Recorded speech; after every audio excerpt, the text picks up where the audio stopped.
Bonjour et bienvenue sur TV Land, votre télévision locale. Dans notre édition de ce lundi 3 octobre, il sera question de tradition locale avec la manifestation de Mont-de-Marsan, de l'installation du nouveau prêtre d'Agetmo, de Polar avec Jackie Wilson et de la fête du bio. Côté sport, aujourd'hui ce sera du foot. Nous nous intéresserons donc aux seniors de Saint-Paul-et-Dax qui ont rencontré les Croisés de Bayonne. Samedi, devant les arènes du Plumasson, avant la dernière corrida de la saison, plusieurs milliers de Landais, 2400 selon la police et 4000 selon les organisateurs, se sont rassemblés malgré la pluie pour défendre leur culture et leur tradition. Élus de tous horizons, chasseurs, pêcheurs, aficionados, défenseurs de la langue et plus généralement de la culture gasconne étaient présents pour prendre part à ce grand rassemblement dont le point de départ est la défense de la chasse à l'ortolan.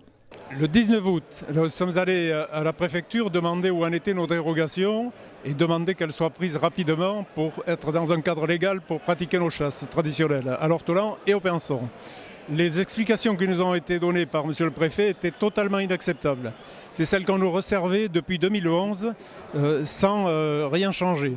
Et par contre, à la sortie, il y a une manifestation de tout le monde pour se regrouper et faire face à ces attaques-là et enfin demander la légalisation de la chasse notamment, mais aussi pour se protéger contre tout ce qui est attaque de la part de la vie parisienne, de la part de gens qui ne connaissent rien à nos modes de vie. Autour de ces chasses traditionnelles sont venus s'ajouter la tauromachie, les pêcheurs, les agriculteurs et tout ce qui fait la culture gasconne pour former le mouvement L'Esprit du Sud. Il y a un vrai clivage actuellement entre la ville et le milieu rural. Les élites citadines pensent qu'elles peuvent imposer un mode de pensée partout et nous pensons que ce n'est pas possible. Il faut respecter l'identité des gens, il faut commencer par respecter cette masse de Français qui entendent vivre autrement et autrement, c'est-à-dire comme ils l'ont toujours fait. Alors on peut nous prendre pour des Gaulois irréductibles ou pour des cultures archaïques, nous l'assumons parfaitement, mais nous interdisons à quiconque de venir nous interdire de les perpétuer. Dans le public, le message est le même, quelles que soient les pratiques et les générations. On adhère, oui, dans la mesure où on doit laisser aux régions les traditions qui font qu'elles sont des régions clairement identifiables. Et la langue, je vous dis, c'est un dénominateur commun à tout ça, à toutes ces traditions-là. C'est très important aussi pour moi parce que je pense que les traditions, il faut les garder.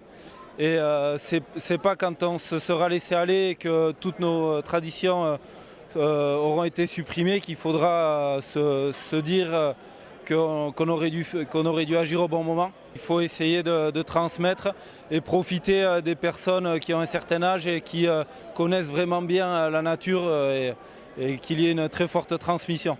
À travers le mouvement L'Esprit du Sud, le monde rural landais exprime sa colère face à l'uniformisation de la société et pourrait bien faire des émules dans d'autres territoires ruraux.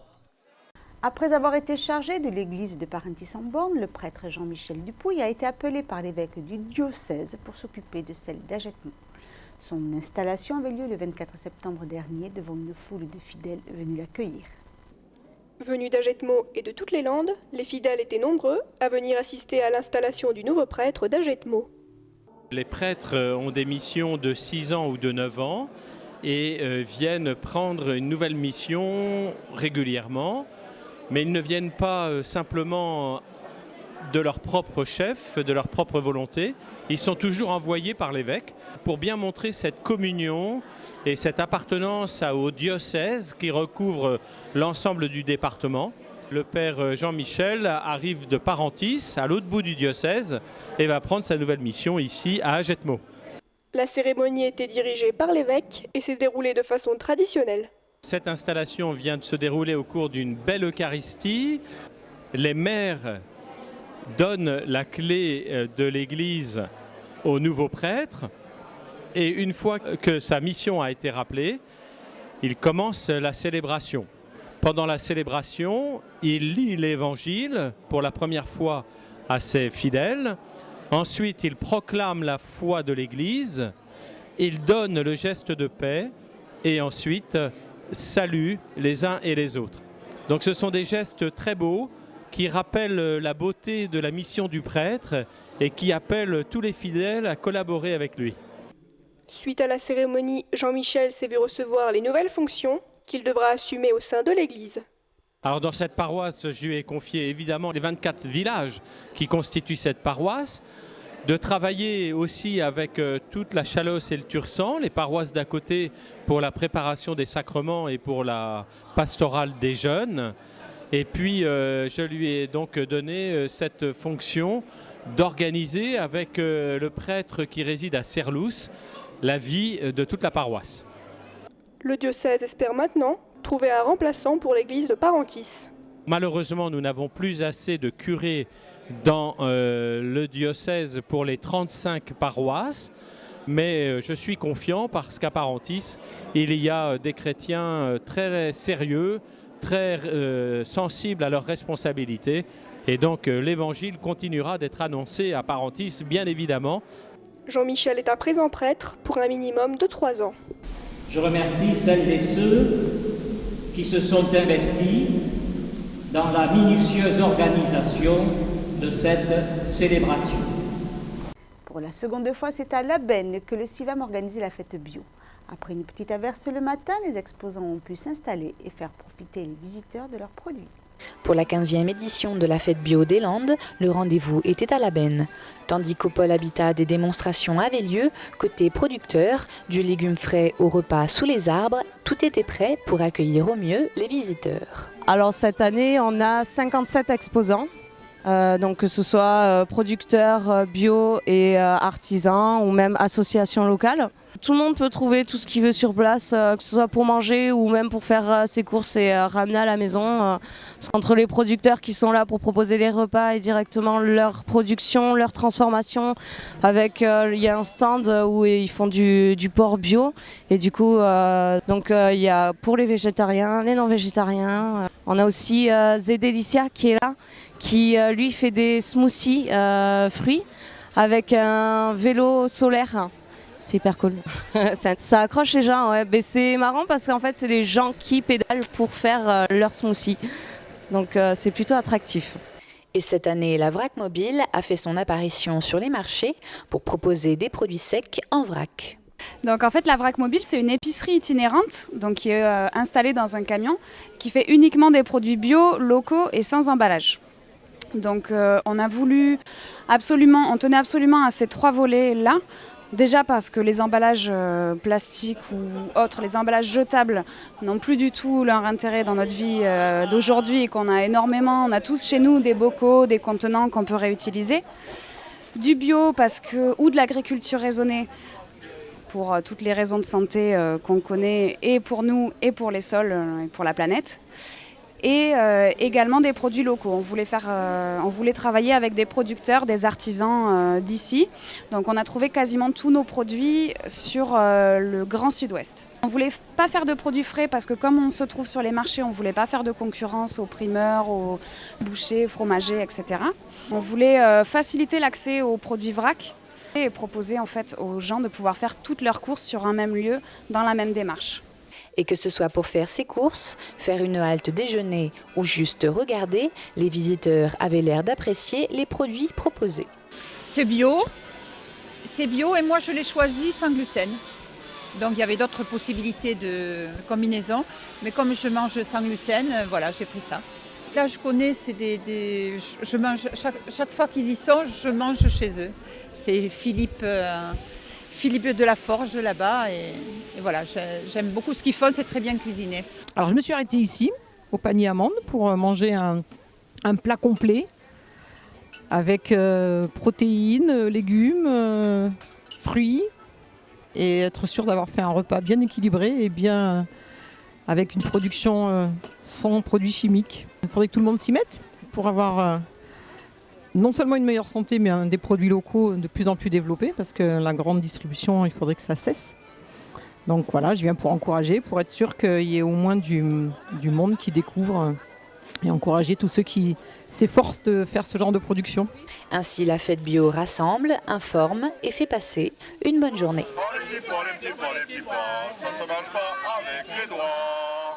En parallèle de la manifestation, le polar se met au vert. La ville de Dax avait organisé le mois du polar durant tout le mois de septembre. À cette occasion, 4 auteurs de romans noirs étaient passés à la librairie Campus présenter leur nouveau livre. Parmi eux, Jack Wickson, venu tout droit de Chicago pour l'occasion. Pour le mois du polar, l'américain Jake Hinkson et sa traductrice étaient venus à la librairie Campus de Dax pour présenter son dernier livre. My book is called The Posthumous Man.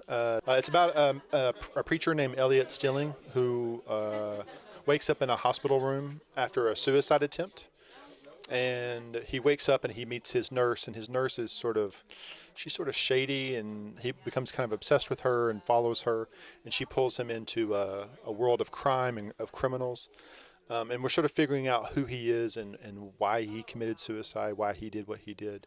And we don't really know where they're going to go. But she gets him involved with a lot of criminals, and bad things happen from there. Ayant grandi dans un cadre très religieux, Jake aime mêler le crime et la religion dans ses romans. Cependant, l'auteur se dit être à présent détaché de l'Église et y accorde une vision plus négative. When I was young, I was told that, these people have the answers. This church has the answer, and so I accepted that as true. But I would wrestle with what those actual questions were. I would read verses in the Bible and not understand them, and people I asked about them didn't seem to really know. But at the same time, I believed it. I accepted it because that's what I was taught to believe. But as I got older and that part wore off, then it became harder to accept. It seemed I saw a lot of abuse in the church. I saw a lot of hypocrisy. And that stuff sort of added up for me. It sort of culminated in a way that I couldn't stay in the church anymore. Une vision que l'auteur met en avant dans ses livres, mais plus pour agrémenter ses histoires de crimes que pour dénoncer. The essence of drama is conflict, so I suppose I do focus on the negative in religion in the books. But it's not because I necessarily want to present it in a negative way. That's just that stuff is there. That's the stuff I think needs to be explored. And that stuff is the essence of drama. But I do also show, I think in every book I've written, there are characters who are believers, who are good people, who are in it for the right reasons. So I try to be even-handed. I don't think that you could read my book and think that I hate, all religion, everybody in religion. I think that there is a sort of balance there. I was always interested in crime. I was always interested in stories like that of criminals and of transgression. And I guess I just thought that my religious obsessions were a good fit for that. I always thought that writing about crime and writing about religion sort of went hand in hand. Jake travaille actuellement sur son 3e roman et pense à écrire d'autres genres littéraires. I'm not invested in only writing crime fiction. It's not as if I'm saying, well, I'm only ever going to write this kind of book. I'm open to whatever kind of inspiration comes to me. En foot, les seniors Saint-Paulois recevaient pour le 2e match du championnat de Régional 2 les Croisés de Bayonne. Après un match nul contre les Coqs Rouges de Bordeaux, Saint-Paul Sport se devait de gagner ce match.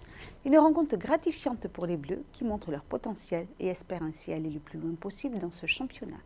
Direction le Carré Vert. Saint-Paul Sport face aux Croisés de Bayonne. Un match redouté en ce début de championnat que le club était prêt à surmonter. C'est le lancement de la saison, c'est notre 2e match de championnat. Notre premier match, on l'a fait à l'extérieur, on a ramené un bon match nul. C'est encourageant et là aujourd'hui, il faut qu'on lance une bonne partie de la saison, bien la deuxième partie de la saison, première partie de la saison, pardon. Vu qu'on tombe sur les Croisés de Bayonne, qui est une grosse équipe qui descend de RE1 maintenant. Ils étaient au niveau supérieur, c'est-à-dire 2 niveaux supérieurs par rapport à nous l'année dernière. Donc là on se retrouve, nous on est montés, eux ils sont descendus. Et on les avait rencontrés en un match amical à l'intersaison, chez eux.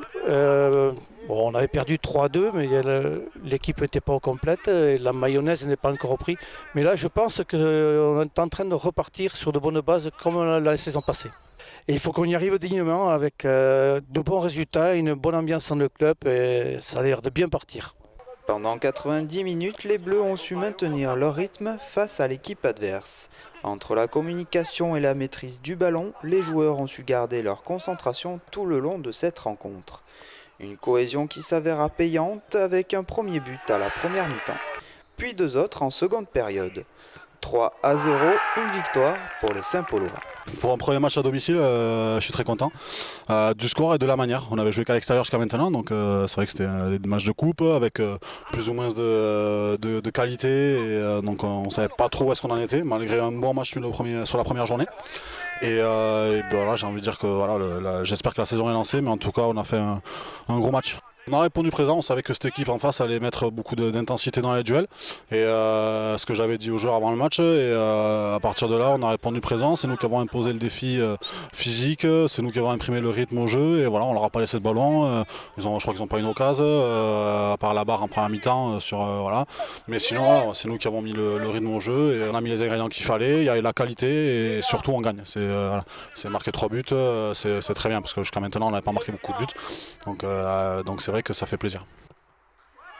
Attentif et à l'écoute, cette équipe souhaite finalement garder cette maîtrise de jeu lors des prochaines rencontres. Le plus dur c'est de continuer, hein. L'équipe qui arrivera à se sortir de cette poule, c'est ceux qui seront le plus réguliers. Donc c'est important de se remettre en question après chaque match, victoire ou défaite, et continuer à travailler. Voilà, il a fallu quand même mettre de l'intensité et du rythme au jeu. C'est pas facile tous les week-ends, on rencontre pas les mêmes équipes, voilà, il faut s'adapter un petit peu. Donc jouer les matchs les uns après les autres, mais bon, à garder en tête voilà, que s'il y a possibilité d'aller voir plus haut, pourquoi pas, hein, pourquoi pas. Je pense qu'on a un groupe de qualité, mais jeune encore, un groupe de qualité. Donc voilà, on va prendre les matchs les uns après les autres, et on va voir où est-ce qu'on se situe, on fera des bilans intermédiaires et puis on verra ce qu'on peut faire. Voilà, cette édition est maintenant terminée. Je vous remercie de l'avoir suivi. Votre prochain journal sur TV Land, votre télévision locale, sera mercredi. D'ici là, je vous souhaite de passer une bonne journée.